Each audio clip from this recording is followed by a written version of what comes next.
नमस्कार बच्चों, स्वागत है आपका ज्योतिर्व एजुकेशन पर। आज हम पढ़ेंगे कक्षा 7 हिंदी का पार्ट 5 नहीं होना बीमार। तो आज के वीडियो में हम करेंगे क्वेश्चन आंसर। तो चलिए शुरू करते हैं। पाठ से मेरी समझ से नीचे दिए गए प्रश्नों का सही उत्तर कौन सा है, उसके सामने तारा बनाइए। कुछ प्रश्नों के एक से अधिक उत्तर भी हो सकते हैं।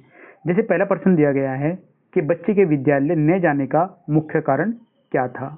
ऑप्शंस हैं, उसका विद्यालय जाने का मन नहीं था, उसका साबूदाने की खीर खाने का मन था, उसने गृह कार्य नहीं किया था, उसे बुखार हो गया था।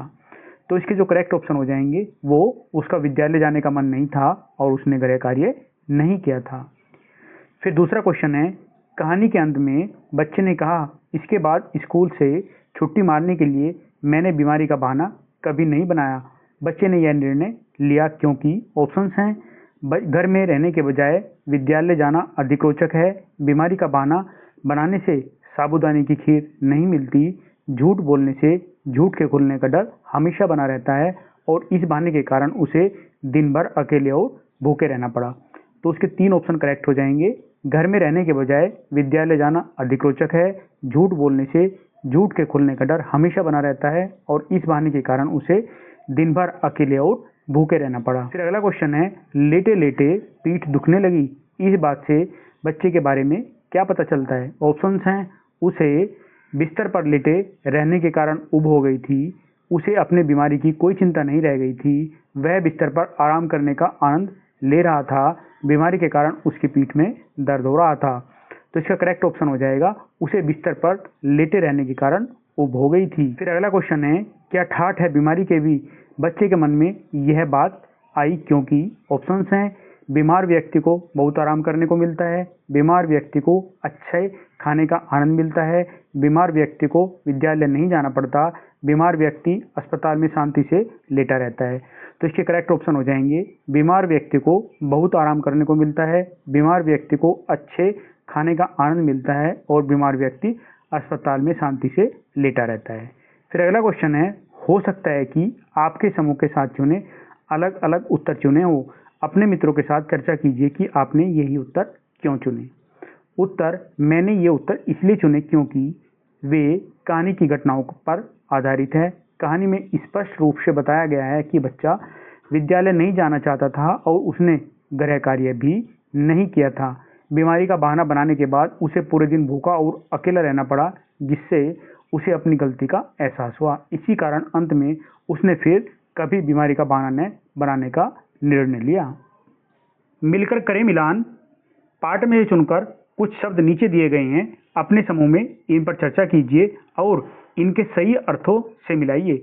इसके लिए आप शब्दकोश, इंटरनेट या फिर अपने परिजनों और शिक्षकों की सहायता भी ले सकते हैं। तो बच्चों, यहाँ पर कुछ शब्द दिए गए हैं और यहाँ पर उनके अर्थ हैं। तो जो अर्थ करेक्ट होगा उसको उससे मिलाना है। तो इस टेबल में जो शब्द दिए गए हैं उनके सही अर्थों से उनको मिलाया गया है। जैसे पहला है साबूदाना, तो साबूदाना का क्या हो जाएगा, सागो नामक वृक्ष के तने का गूदा जो पहले आटे के रूप में होता है और फिर कूटकर दानों के रूप में सुखा दिया जाता है। फिर दूसरा है वार्ड। वार्ड के लिए किसी विशिष्ट कार्य के लिए घेर कर बनाया हुआ स्थान।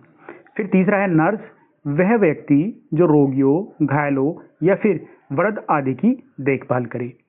फिर है रजाई, एक प्रकार का गद्देदार ओढ़ना जिसका कपड़ा दोहरा होता है और जिसमें रुई भरी होती है। फिर है थर्मामीटर, शरीर का तापमान जिसे बुखार होता है नापने का एक छोटा सा यंत्र। फिर है काढ़ा, कई तरह की जड़ी बूटियों और औषधियों को उबालकर उनके रस से बना पेय। उसके बाद है ड्राई क्लीनर, रेशमी, ऊनी, मलमल जैसे नाजुक कपड़ों को पानी, साबुन और डिटर्जेंट के बिना मशीनों से साफ किए जाने वाला। फिर है ताजमहल, उत्तर प्रदेश के आगरा शहर में स्थित विश्व प्रसिद्ध स्मारक जो सफेद संगमरमर से बना है। और उसके बाद में है अरहर, एक दाल जिसे तुअर भी कहते हैं। पंक्तियों पर चर्चा। पाठ में से चुनकर कुछ पंक्तियां नीचे दी गई हैं, इन्हें ध्यान से पढ़िए और इन पर विचार कीजिए। आपको इनका क्या अर्थ समझ में आया, अपने विचार अपने समूह में साझा कीजिए और लिखिए। तो जैसे पहली पंक्ति दी गई है, मैंने सोचा बीमार पड़ने के लिए आज का दिन बिल्कुल ठीक रहेगा, चलो बीमार पड़ जाते हैं।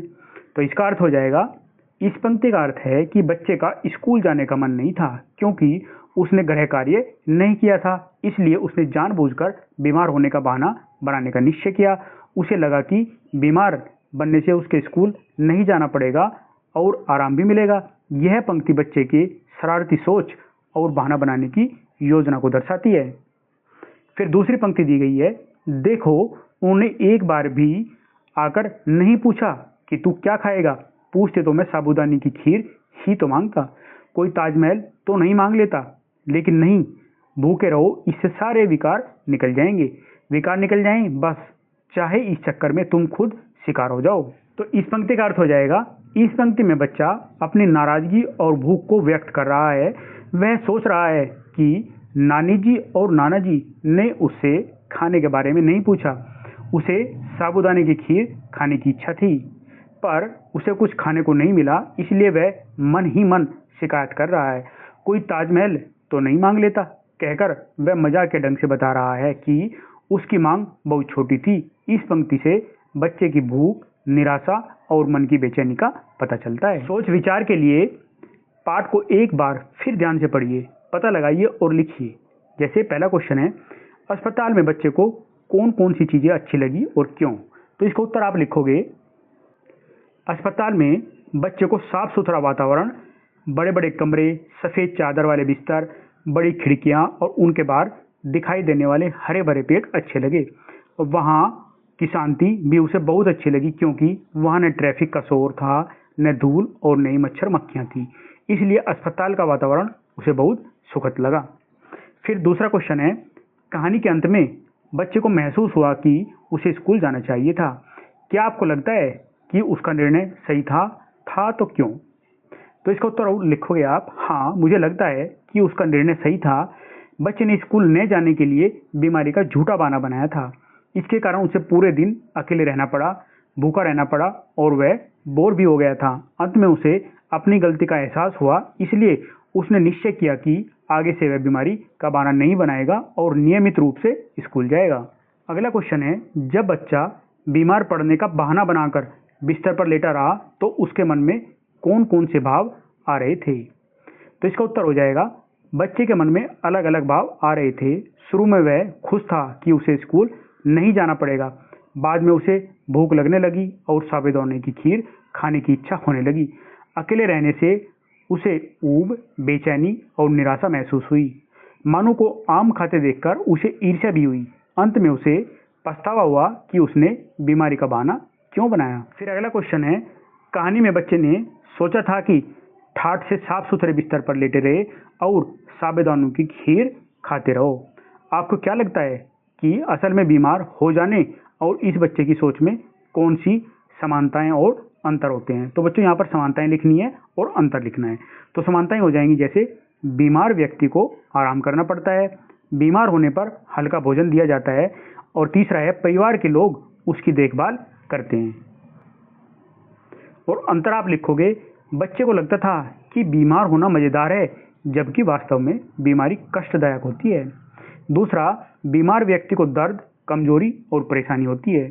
तीसरा, बीमारी में दवाइयाँ भी खानी पड़ती है। और चौथा, बीमार व्यक्ति खेल कूद और अपनी पसंद के काम नहीं कर पाता। फिर अगला क्वेश्चन है, नानी जी और नाना जी ने बच्चे को बीमारी की दवा दी और उसे आराम करने को कहा। बच्चे को खाना नहीं दिया गया। क्या आपको लगता है कि उन्होंने सही किया? आपको ऐसा क्यों लगता है? उत्तर, हाँ मुझे लगता है कि नानी जी और नाना जी ने सही किया। वे बच्चे को सचमुच बीमार समझ रहे थे, इसलिए उन्होंने उसकी देखभाल की, दवा दी, आराम करने की सलाह दी। बीमार व्यक्ति को डॉक्टर की सलाह के अनुसार ही भोजन दिया जाता है। उनका उद्देश्य बच्चे को जल्दी स्वस्थ करना था, इसलिए उनका व्यवहार उचित था। अनुमान और कल्पना से कहानी के अंत में बच्चा नाना जी और नानी जी को कुछ सच सच बताने का निर्णय कर लेता तो कहानी में आगे क्या होता, संकेत दिया गया है, उसका दिन कैसे बदल जाता, उसकी सोच और अनुभव कैसे होते। तो इसका उत्तर हो जाएगा, यदि कहानी के अंत में बच्चा नाना जी और नानी जी को सारी बात सच सच बता देता तो वह पहले उसकी शरारत पर थोड़ा नाराज होते, फिर उसे प्यार से समझाते कि झूठ बोलना और बीमारी का बहाना बनाना अच्छी बात नहीं है।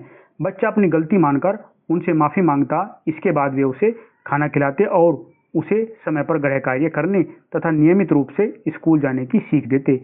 इस घटना के बाद बच्चा ईमानदार और जिम्मेदार बनने का प्रयास करता। फिर अगला क्वेश्चन है, कहानी में बच्चे की नानी जी के स्थान पर आप हैं। आप सारे नाटक को समझ गई हैं, लेकिन चाहते हैं कि बच्चा सारी बात आपको स्वयं बता दे। अब आप क्या करेंगी? तो इसका उत्तर आप लिखोगे, यदि मैं नानी जी की जगह होता तो मैं बच्चे से प्यार से बातें करता और उसे विश्वास दिलाता कि सच बोलने पर उसे नहीं डांटा जाएगा या उसे डांट नहीं पड़ेगी। मैं उससे पूछता कि उसे स्कूल क्यों नहीं जाना था और क्या बात उसे परेशान कर रही थी। फिर मैं उसे समझाता कि झूठ बोलने से समस्या और बढ़ जाती है। मेरे प्यार और समझाने पर बच्चा स्वयं अपनी गलती स्वीकार कर लेता और आगे से ऐसा न करने का वचन देता। फिर अगला क्वेश्चन है, कहानी में बच्चे के स्थान पर आप हैं और घर में अकेले हैं। अब आप उबने से बचने के लिए क्या क्या करेंगी? तो इसका उत्तर हो जाएगा, यदि मैं घर में अकेला होता तो समय बिताने के लिए कहानी की पुस्तक पढ़ता, चित्र बनाता, गृह कार्य पूरा करता, संगीत सुनता और अपने खिलौनों से खेलता। मैं कुछ समय टीवी भी देखता और पौधों को पानी देता। यदि समय मिलता तो नई नई बातें सीखने का प्रयास करता।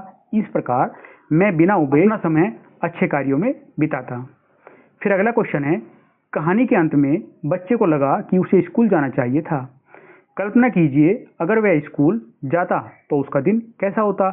अगले दिन जब वह स्कूल गया होगा तो उसने क्या क्या किया होगा? उत्तर, यदि बच्चा उस दिन स्कूल गया होता तो वह अपने मित्रों से मिलता, कक्षा में पढ़ाई करता और खेल के समय उनके साथ खेलता। अवकाश में वह अपना टिफिन खाता और दोस्तों के साथ बातें करता। अगले दिन जब वह स्कूल गया होगा तो उसने समय पर गृह कार्य पूरा करके शिक्षक को दिखाया होगा। उसने मन लगाकर पढ़ाई की होगी और यह निश्चय किया होगा कि आगे से कभी बीमारी का बहाना नहीं बनाएगा। फिर अगला प्रश्न है, कहानी में नाना जी और नानी जी ने बच्चे की बीमारी ठीक करने के लिए उसे दवाई दी और खाने के लिए कुछ नहीं दिया। अगर आप नानी जी या नाना जी की जगह होते तो क्या क्या करते? तो इसका उत्तर आप लिखोगे, यदि मैं नाना जी या फिर नानी जी की जगह होता तो सबसे पहले बच्चे की तबीयत ध्यान से जांचता। यदि वह सचमुच बीमार होता तो उसे डॉक्टर के पास ले जाता, समय पर दवा देता और आराम करने की सलाह देता। मैं उसे हल्का और पौष्टिक भोजन जैसे खिचड़ी, दलिया या फिर साबूदाने की खीर खिलाता। साथ ही उसका मन बहलाने के लिए उससे बातें करता और उसका पूरा ध्यान रखता। यदि मुझे पता चलता कि वह बहाना बना रहा है तो मैं उसे प्यार से समझाता कि झूठ बोलना और बीमारी का नाटक करना अच्छी बात नहीं है। कहानी की रचना, अस्पताल का माहौल मुझे बहुत ही अच्छा लग रहा था।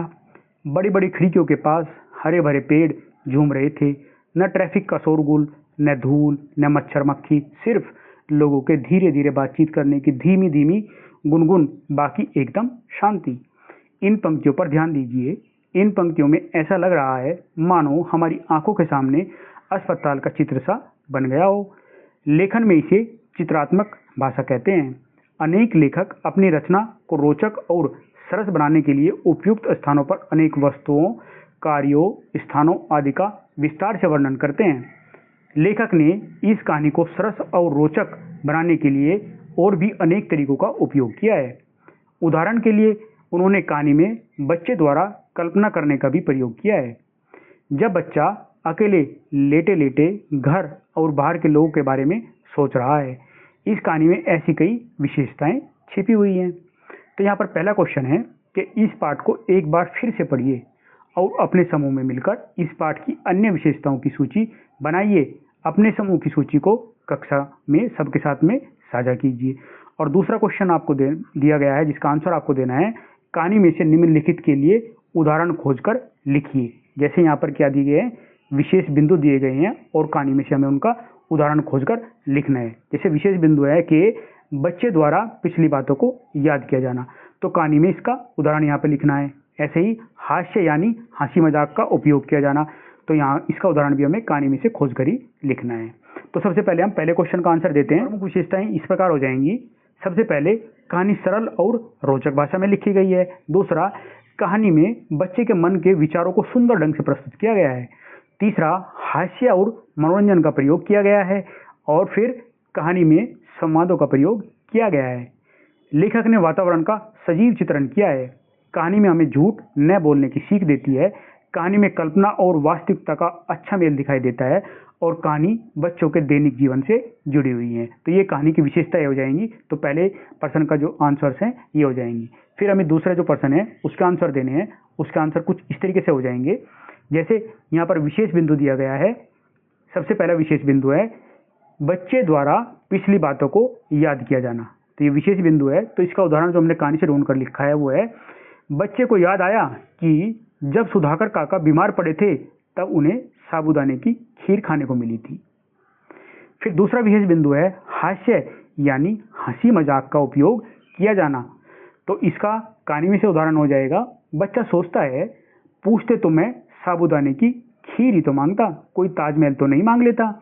फिर तीसरा विशेष बिंदु है बच्चे द्वारा सोचने के तरीकों में बदलाव आना। तो इसका कहानी से उदाहरण हो जाएगा, कहानी के अंत में बच्चे ने निश्चय किया कि अब वह स्कूल से छुट्टी करने के लिए बीमारी का बहाना कभी नहीं बनाएगा। फिर अगला विशेष बिंदु है कहानी में किसी का किसी बात से अनजान होना। तो इसका कहानी में से उदाहरण हो जाएगा, नाना जी और नानी जी इस बात से अनजान थे कि बच्चा सचमुच बीमार नहीं है बल्कि बीमारी का बहाना कर रहा है। फिर अगला विशेष बिंदु है बच्चे द्वारा स्वयं से बातें किया जाना। तो कहानी में से जो उदाहरण हो जाएगा, बच्चा अकेले में लेटे लेटे सोचता है, देखो उन्होंने एक बार भी आकर नहीं पूछा कि तू क्या खाएगा। समस्या और समाधान, कहानी को एक बार पुनः पढ़कर पता लगाइए। तो यहाँ पर पहला क्वेश्चन है, बच्चे के सामने क्या समस्या थी, उसने उस समस्या का क्या समाधान निकाला। तो इसका उत्तर आप लिखोगे, बच्चे के सामने यह समस्या थी कि उसने अपना गृह कार्य पूरा नहीं किया था और उसे स्कूल जाने का मन भी नहीं था। उसे डर था कि स्कूल में शिक्षक उससे गृह कार्य के बारे में पूछेंगे। इस समस्या से बचने के लिए उसने बीमार होने का बहाना बनाने का निश्चय किया। वह बिस्तर पर लेट गया और ऐसा दिखाने लगा जैसे उसे बुखार हो गया हो। उसे लगा कि इस तरह उसे स्कूल नहीं जाना पड़ेगा। फिर दूसरा क्वेश्चन है, नानी जी नाना जी के सामने क्या समस्या थी, उन्होंने उस समस्या का क्या समाधान निकाला। तो इसका उत्तर आप लिखोगे, नानी जी और नाना जी के सामने यह समस्या थी कि उन्हें लगा बच्चा बीमार हो गया है। वे उसकी तबीयत को लेकर चिंतित हो गए। उन्होंने बच्चे का तापमान जांचा, उसे दवा दी और आराम करने की सलाह दी। उन्होंने उसे बिस्तर पर आराम करने के लिए कहा तथा बीमारी ठीक होने तक खाने पीने में सावधानी बरतने को कहा। इस प्रकार उन्होंने बच्चे की देखभाल करके समस्या का समाधान करने का प्रयास किया। तो बच्चों, क्वेश्चन आंसर के पार्ट 1 को यहीं तक कंप्लीट कर लेते हैं, अदरवाइज वीडियो बहुत ही लंबा हो जाएगा। जिसका हम पार्ट 2 स्टार्ट करेंगे। फिर शब्द से जुड़े शब्द, यहाँ से हम शुरू करेंगे पार्ट 2 को। मैं उम्मीद करता हूँ कि आपको अच्छे समझ में आया होगा। अगर आपको अच्छा लगा तो लाइक करें, दोस्तों के साथ में शेयर करें और चैनल को सब्सक्राइब करना न भूलें। धन्यवाद। मिलते हैं अगले पार्ट में।